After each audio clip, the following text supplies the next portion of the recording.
Pencaksilat juga melambungkan nama Cimande dan Minangkabau. Keduanya menjadi ikon pencaksilat Indonesia. Minangkabau dikenal dengan ketangkasan permainan kaki, sementara Cimande dikenal dengan pertarungan jarak pendek. Pencaksilat juga menyebar dengan adanya penyebaran agama Islam di berbagai wilayah Nusantara pada abad ke-14. Saat Kesultanan Mataram berdiri, bela diri menjadi salah satu perhatian penting bagi para pendirinya. Bagi kerajaan Islam itu, kemiliteran, kanuragan dan pertahanan menjadi perhatian untuk melindungi dan meningkatkan kesejahteraan rakyat Mataram kala itu. Budayawan Yogyakarta sekaligus praktisi pencaksilat, Kanjeng Raden Temenggung Tubagus Ali Mustafa atau Gusmus, menyebut pencaksilat mengalami pembaruan saat Kesultanan Mataram berdiri pada tahun 1575. Bela diri mengalami penghalusan, senafas dengan ajaran Islam. Unsur kekejaman terutama dalam pertempuran diperhalus, sehingga tak bersifat menganiaya saat membunuh musuh. Pencaksilat dalam masa Mataram merupakan bagian dari kanuragan Mataraman.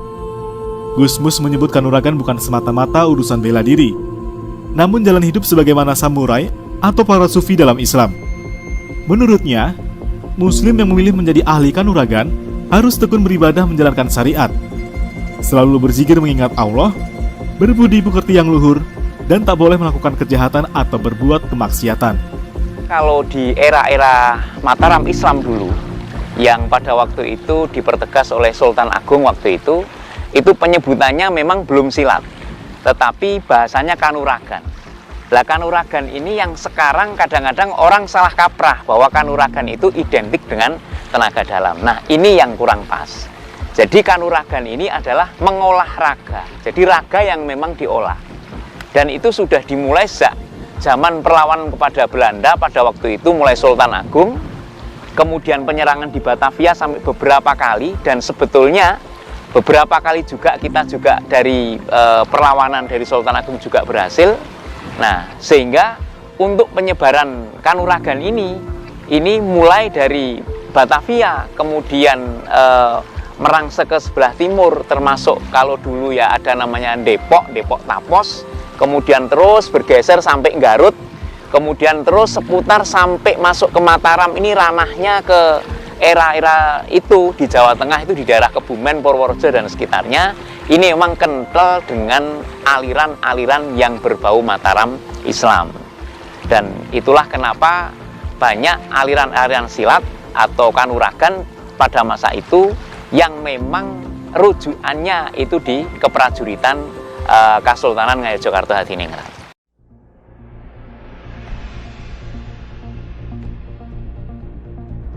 Seorang ulama di tanah Jawa biasanya adalah seorang ahli kanuragan. Perkembangan bela diri Mataram kian masif saat Sultan Ageng Mataram berencana menyerang VOC. Sebelum serangan pertama pada tahun 1628, Sultan Ageng menyebarkan para ulamanya untuk mengajarkan agama dan pencak. Agama menjadi pondasi saat itu untuk mengobarkan perang jihad fisabilillah melawan Belanda. Dengan begitu, pencak Mataraman menyebar di Jawa Barat hingga Jakarta. Bahkan, saat Sultan Ageng kalah pada serangan pertama, salah satu panglima perangnya, Kanjeng Arif Muhammad dan sekian ratus prajuritnya, menetap di kampung pulau di Garut. Di sana ia berjuluk Ki Ageng Cangkuang dan menjadi ulama juga mengajarkan pencak Mataram. Pencak Mataram itu kemudian diwariskan kepada para bangsawan dan ulama di Jawa Barat dan menyebar di seluruh pulau Jawa. para ulama menyebarkannya di pesantren-pesantren. Namun para ulama hanya mengajarkan pencak yang memiliki kaitan dengan Kesultanan Mataram. Hanya kepada murid yang dipandang bisa membawa amanah, ibadahnya tertib, dan memiliki akhlak yang mulia. Salah satu kiai karismatik yang mewarisi pencak Mataraman adalah Kiai Haji Nur Hasan Al-Ubaidah. Ia adalah cucu Kiai Haji Yasin dan Pangeran Kertonadi, yang memiliki garis keturunan Pangeran Diponegoro. Keduanya merupakan tokoh-tokoh yang berjuang bersama Pangeran Diponegoro dalam Perang Jawa pada tahun 1825 hingga 1830. Kiai Haji Nur Hasan menguasai silat Cikaret dan berbagai seni bela diri dari Kiai Haji Yasin dan berbagai pesantren tempat ia menimba ilmu. Sebagai ulama sekaligus pendekar, menurut Kiai Haji Muhammad Yusuf, salah satu sesepuh Persinas Asad, dalam pertarungan, ia tak pernah melukai musuh atau dilukai. Kiai Haji Nur Hasan juga menggunakan pencak silat untuk menghibur para santrinya pada saat pengajian.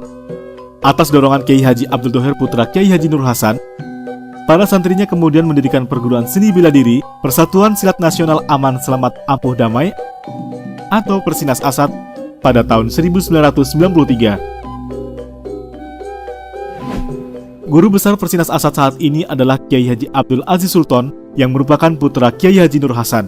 Persinas Asad menjadi salah satu anggota Ikatan Pencak Silat Indonesia termuda, namun memiliki prestasi yang mengagumkan di tingkat nasional maupun internasional.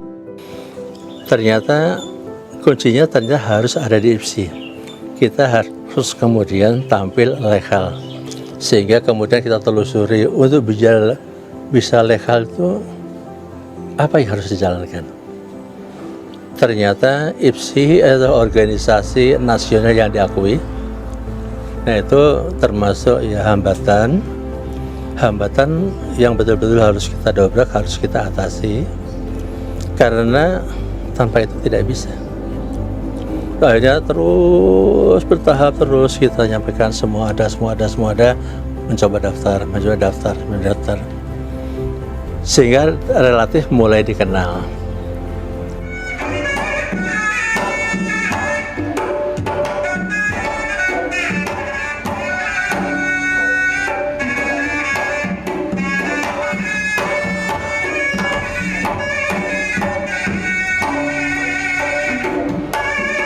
Persinas Asad bertekad melestarikan seni bela diri.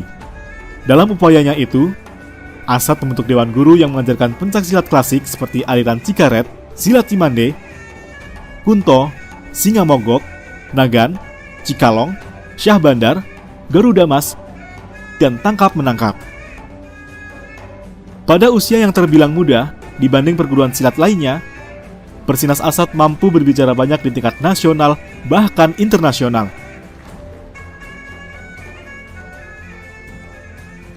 Saat Festival Bela Diri Dunia Chungju World Martial Art Festival di Korea Selatan, Persinas Asad juga ditunjuk pengurus besar Ikatan Pencak Silat Indonesia atau PBFC, mewakili Indonesia bersama perguruan silat Joko Tole dan Pamur dari Madura.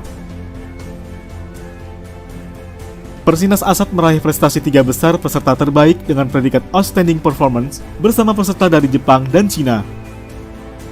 Perkembangan Persinas Asad itu menjadi perhatian Sekretaris Jenderal Persekutuan Pencak Silat Antarbangsa atau Pesilat, Teddy Suratmaji, yang juga Wakil Ketua Pengurus Besar Ikatan Pencak Silat Indonesia atau PBFC.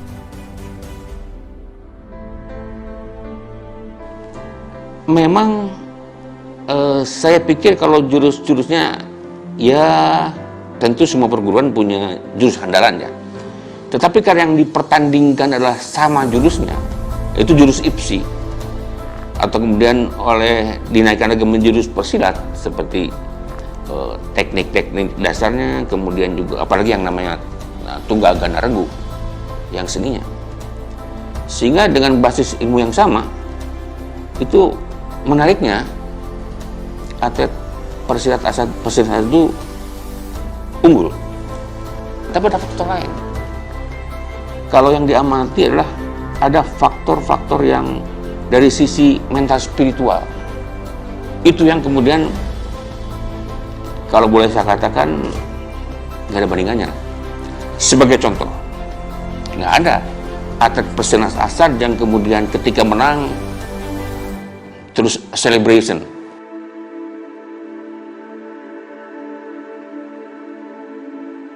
Selain pertumbuhannya yang pesat, atlet-atlet Persinas Asad mampu berbicara banyak pada tingkat kejuaraan daerah, nasional, hingga internasional. Salah satu kunci keberhasilan mereka adalah karakter yang rendah hati, namun disiplin dalam mengembangkan diri. Terutama di dalam sikap perilaku bertanding. Selain dia menegakkan sportivitas, terutama hal-hal yang mereka juga berperilaku baik, terutama sikap perilaku pada pelatih, perilaku kepada lawan, dan hal-hal lain yang memang diajarkan selama di majelis taklim yang selama ini membina mental dari para atlet Asad. Jadi mental spiritual adalah makanan pokok dari atlet-atlet kita, atlet-atlet Asad. Menikmati, menerima qadar dari Allah, menjalankan sebaik-baiknya dan mempersiapkan diri untuk kembali kepada Allah. Itu prinsipnya adalah ketika dia diberikan kekuatan untuk membela yang kecil, membantu yang lemah, mengingatkan kepada yang salah, itulah sifat pendekar yang sebetulnya.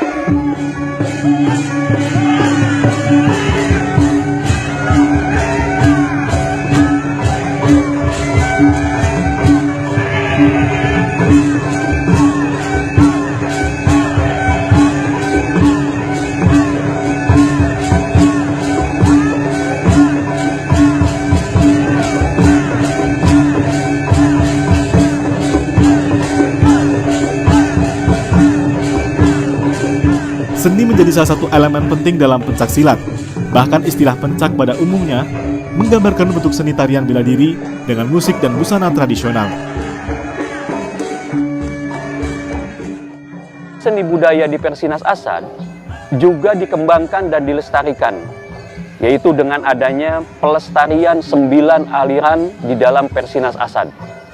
Sehingga warga atau anggota Persinas Asad cinta terhadap budaya dan cinta terhadap tanah air sendiri di dalam rangka mewujudkan negara kesatuan Republik Indonesia yang utuh. Di dalam perkembangan seni budaya pencaksilat, tentunya gerakan-gerakannya diambil dari teknik-teknik dasar pencaksilat. Secara umum, teknik-teknik dasar pencaksilat ini terdiri dari ada yang disebut namanya kuda-kuda, sikap pasang, arah, pola langkah, pukulan, tendangan, tangkisan, guntingan, kuncian, dan lain-lain. Teknik-teknik ini dipadukan di dalam gerakan-gerakan yang indah dan menarik, sehingga menjadi sebuah bentuk gerakan yang estetis dan dinamis, dan menjadi penampilan yang menarik, dan itulah pencaksilat seni yang sekarang dikembangkan di Persinas Asad. Pencaksilat bagi Persinas Asad tak sekedar olahraga ataupun bela diri, namun juga untuk membangun kepribadian dan karakter mulia. Perguruan seni bela diri itu menekankan kepatuhan dan ketaatan kepada syariat agama untuk menjadi insan yang mulia, sekaligus melestarikan budaya bangsa.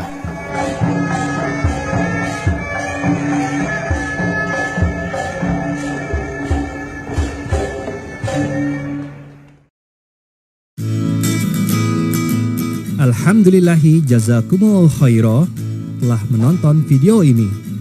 Jangan lupa klik tombol subscribe untuk menunjukkan dukungan ke channel video ini. Dan klik tombol lonceng untuk mendapatkan update video terbaru.